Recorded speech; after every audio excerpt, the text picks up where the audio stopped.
The moment I saw them through the cafe window, my world cracked like glass under a hammer.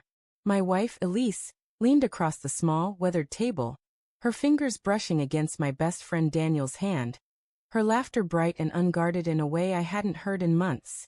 I stood frozen on the sidewalk, the autumn chill seeping through my jacket, my breath catching as I watched the life I thought I knew unravel in a single, devastating glance.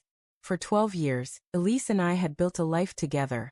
Imperfect, but ours. We met in college, two dreamers with mismatched ambitions who somehow fit.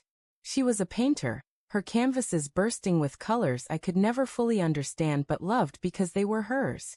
I was the practical one, a financial analyst who found comfort in numbers and predictability. We balanced each other, or so I thought. Daniel had been part of that life from the start. My roommate turned best friend, the one who stood beside me at our wedding, grinning as he toasted to our forever. He was family, the kind you choose. That morning, I hadn't planned to be anywhere near the cafe.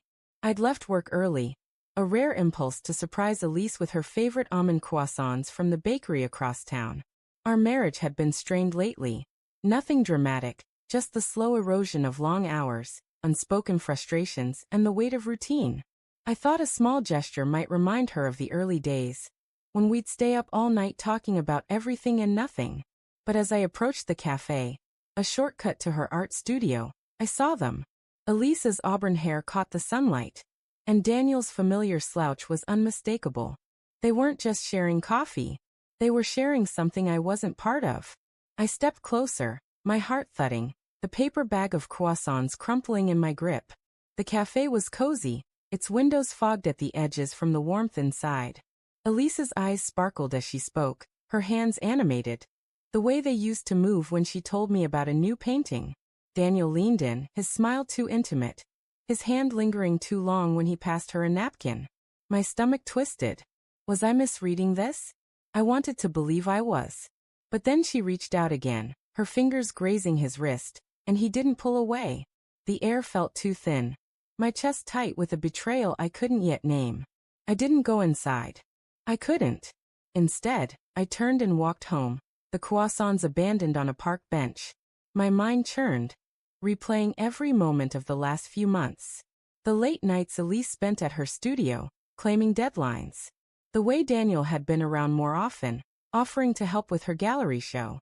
The quiet dinners where Elise seemed distracted, her phone buzzing with messages she'd dismiss as work. I'd trusted her. I'd trusted him. How had I missed this? At home, our apartment felt like a stranger's. The couch where we'd binged shows together, the kitchen table where we'd argued and made up, the bed where I'd held her just last night. It all felt tainted. I sat on the edge of the mattress, staring at her pillow, wondering how many lies it had cradled. When Elise came home an hour later, her cheeks flushed from the cold, she smiled at me like nothing was wrong. "Hey, you're home early," she said, kicking off her boots. "Everything okay?" I wanted to scream, to demand answers, but my throat felt sealed shut. "Yeah." I managed, my voice hollow. Just felt like cutting out. She didn't notice the strain in my tone. She kissed my cheek, her lips soft and familiar, and went to make tea. I watched her move, graceful and unaware, and the ache in my chest grew sharper. Was this how betrayal worked? Did it hide in plain sight, cloaked in routine? Over the next week, I became a detective in my own life. I checked her phone when she showered, hating myself for it. There were messages from Daniel. Nothing blatant, but too many, too casual, too late at night.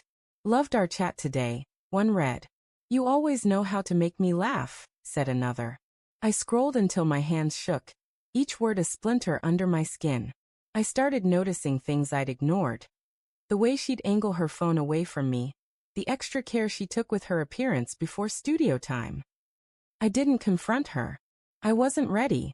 I needed proof, something undeniable, to shatter the hope that I was wrong.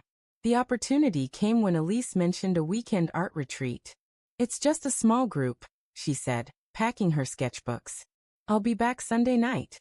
She didn't mention Daniel, but I knew. I called his office, pretending to be a client. His assistant said he was out of town for the weekend. My heart sank, but I wasn't surprised. I followed her. It felt like a betrayal of my own values. tailing my wife like some paranoid stranger, but I had to know. The retreat was at a cabin an hour outside the city. I drove up late Saturday, my hands gripping the wheel, my mind a storm of dread and denial. When I arrived, the cabin was lit warmly against the dark woods, laughter spilling out. I parked a distance away and crept closer, hiding in the shadows like a ghost of my own life. Through the window, I saw them. Elise and Daniel, sitting on a couch, their knees touching. She was laughing again, that same unguarded laugh from the cafe. He tucked a strand of hair behind her ear, and she didn't flinch. My breath caught, sharp and painful. I wanted to burst in, to scream, to break something, but I stayed rooted, watching my world collapse. When I got home, I didn't sleep. I sat in the dark, replaying every moment of our marriage, searching for the moment it went wrong. Had I been too distant? Too predictable? Had I failed her in ways I couldn't see? The questions gnawed at me, but they didn't dull the anger, the heartbreak, the sickening sense of being a fool. Sunday night, Elise came home, her eyes bright with the glow of the retreat. It was amazing, she said, dropping her bag. So inspiring. I couldn't look at her. The words I'd rehearsed stuck in my throat. Elise, I said finally, my voice low. Were you with Daniel? Her face froze, just for a second, but it was enough. What? She said, laughing nervously. Daniel? No, it was just the art group. Don't lie to me. My voice cracked, betraying the calm I'd tried to hold. I saw you. At the cafe. At the cabin. I saw you. Her eyes widened, then softened with something like guilt. Mark, it's not what you think. Then what is it? I shouted, the dam breaking. Tell me what I'm supposed to think when my wife and my best friend are touching, laughing, sneaking around behind my back. She flinched, tears welling. It's not an affair, she said, her voice shaking. It's complicated. Daniel's been helping me through some things. I didn't know how to tell you.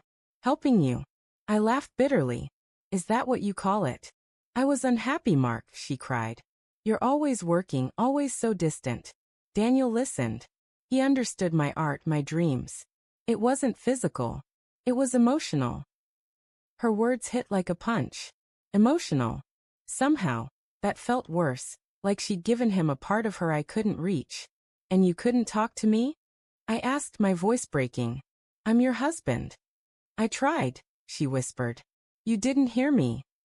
The room fell silent, the weight of her words settling between us. I wanted to hate her, to hate Daniel, but all I felt was loss. 12 years gone. Trust shattered. I walked out, needing air, needing space, needing anything but her tear-streaked face.